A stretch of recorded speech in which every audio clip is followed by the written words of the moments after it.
आज बलि के यहाँ पर पधारे हैं। यज्ञ का संपादन कार्य चल रहा है।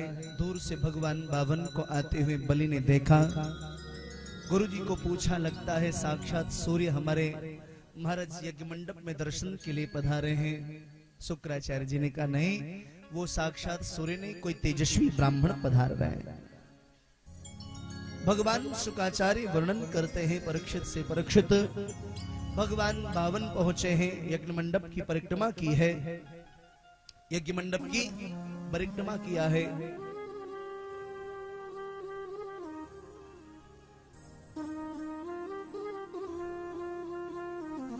यज्ञ मंडप में प्रवेश किया। बलि ने खूब स्वागत सम्मान आदर कीना है। चरण प्रक्षालन किया। बोले, सरकार में आपकी क्या सेवा करूं? भगवान बावन ने कहा, बलि, तेरे संदर्भ में बहुत सुना था मैंने, तो बहुत बड़ा यज्ञ वेदता है, यज्ञ करता है, इसलिए मैं यज्ञ का दर्शन करने के लिए आ गया। भैया, किसी वस्तु की कामना को लेकर के नहीं आया हूं। बलि ने कहा, सरकार, हमने मेरे जीवन में संकल्प लिया है कि द्वार पर जो भी ब्राह्मण आए मैं उसको खाली हाथ नहीं जाने दूंगा। गौ की कृपा से, महत् पुरुषों की कृपा से, आप विप्रों की कृपा से मैं इस पद पर बैठा हूं, इसलिए खाली हाथ तो आपको जाने नहीं दूंगा। भगवान बावन ने कहा, बलि, मैंने संकल्प किया कभी किसी के द्वार से कुछ लूंगा नहीं। भगवान बावन ने बार बार मना किया, लेकिन बलि ने आग्रह किया। भगवान बावन ने कहा, बलि देना चाहते हो तो ऐसा करो, मध्य का कोई मार्ग निकाल लो, 3 पग भूमि तुम मुझे प्रदान कर दो, इसमें हमारी बात भी रह जाएगी, तुम्हारी बात भी रह जाएगी, हमारा संकल्प भी नहीं टूटेगा और तुम्हारा संकल्प भी नहीं टूटेगा। प्यार से बोलिए जय श्री कृष्ण। सज्जनों,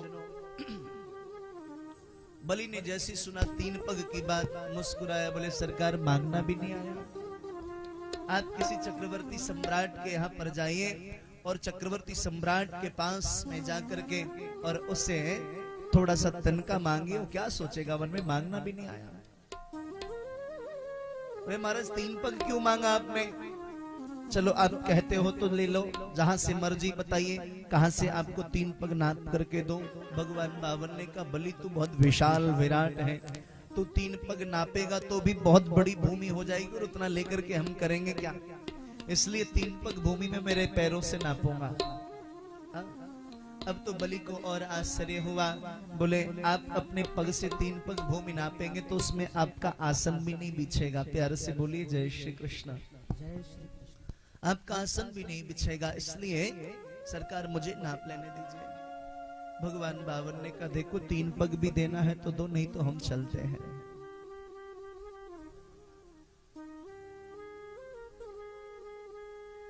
अथवा तो हम चलते हैं। भगवान शुक्राचार्य वर्णन करते हैं, परीक्षित से परीक्षित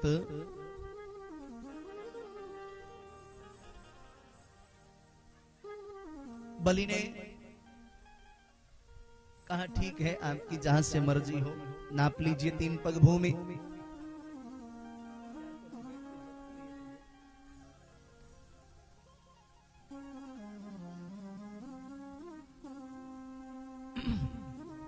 जहां से मर्जी 3 पग भूमि आप नाप लीजिए।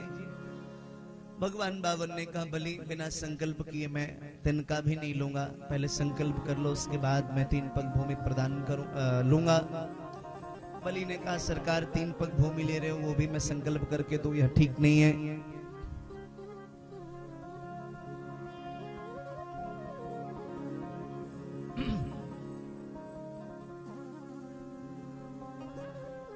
बार बार संकल्प के लिए मना किया। भगवान बावन न माने। बलि गया है गुरुदेव शुक्राचार्य के पास में सज्जनों, और जाकर के महाराज मांगा है, गंगा सागर हमें आप जल प्रदान कर दें, मैं संकल्प करना चाहता हूँ। संकल्प की बात को सुनकर के शुक्राचार्य जी ने नेत्रों को बंद किया। सज्जनों, जैसे नेत्र बंद किया है और उसी समय महाराज बोल उठे, अरे बलि, हे सबई रोचने साक्षात भगवान विष्णुरव्ययः श्रोतव्यः कीर्तितव्यः स्मर्तव्यः सेच्छता भयम्। भैया ये कोई साधारण ब्राह्मण नहीं है, एस वैरोचने साक्षात भगवान विष्णुरव्यः, ये साक्षात भगवान श्रीमन नारायण है। 52 बन के आए, 3 पग में पूरी पृथ्वी को नाप लेंगे, पूरी त्रैलोक्य की संपत्ति को ले लेंगे, इसलिए मना कर दे।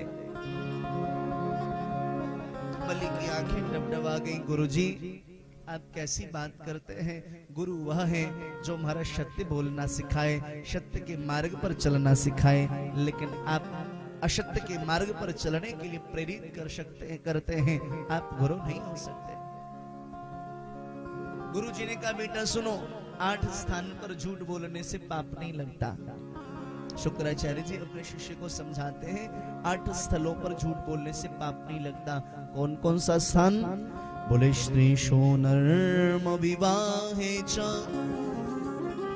वृत्यर्थे प्राण संकटे गौ ब्राह्मणार्थे हिंसायां नानृतं स्यज्युगोप्सितम्। स्त्रीषु नर्म विवाहे च वृत्यर्थे प्राण संकटे। महाराज प्राण संकट में हो, प्राण को बचाने के लिए यदि एक झूठ बोल दिया जाए तो पाप नहीं लगता।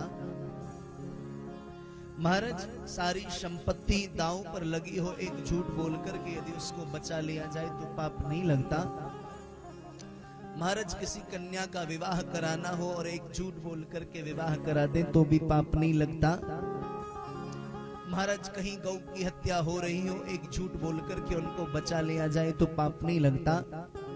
कहीं किसी विप्र भक्त का अपमान हो रहा हो, एक झूठ बोल दीजिए और बचा लीजिए तो पाप नहीं लगता।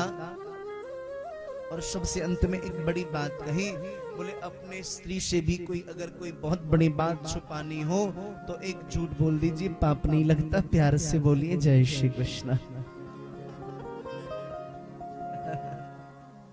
माताएं कहेंगी महाराज जी हम ही ने कथा कराई, हमारी संख्या ही ज्यादा है और हमारे साथ ही गड़बड़ करते हैं। हाँ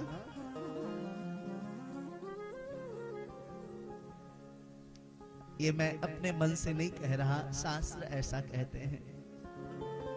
महाराज